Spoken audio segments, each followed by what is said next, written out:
अल्हम्दुलिल्लाह नहमदुहु व नस्तईनुहु व नस्तगफिरुहु व नु'मिनु बिही व नतवक्कलु अलैहि व नअऊज़ु बिल्लाहि मिन शुरूरि अनफुसिना व मिन सय्यिआति अअमालिना मन यहदिहिल्लाहु फला मुदिल्ल लहु व मन युद्लिलहु फला हादिय लहु व नशहदु अन ला इलाहा इल्लल्लाह व नशहदु अन्ना मुहम्मदन अब्दुहु व रसूलुहु अम्मा बअद फक़द क़ाला अल्लाहु तबारक व तआला फ़िल क़ुरआनिल मजीद वल फ़ुरक़ानिल हमीद अऊज़ु बिल्लाहि मिनश शैतानिर रजीम बिस्मिल्लाहिर रहमानिर रहीम वअद्दू लहुम मस्ततअतुम मिन क़ुव्वतिन व मिन रिबातिल ख़ैल तुरहिबूना बिही अदुव्वल्लाहि व अदुव्वकुम وقال النبي صلى الله عليه وسلم أفضل الجهاد كلمة حق عند سلطان جائر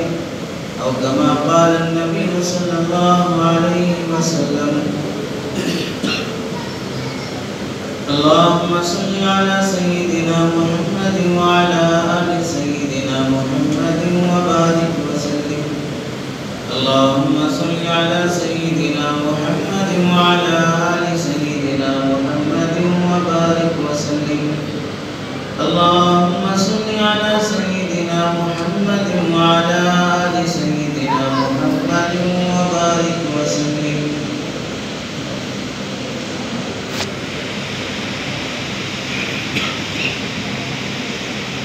मेरे मुहतरम अज़ीज़ों बुज़ुर्गों और दोस्तों, कुरान मजीद की आयत का अक्सर हिस्सा हज़रात के सामने पढ़ा गया और एक हदीस पाक हज़रात को सुनाई गई। आयत का ताल्लुक़ और हदीस पाक का ताल्लुक़ शरीयत के बहुत से मज़ामीन को मुश्तमिल है।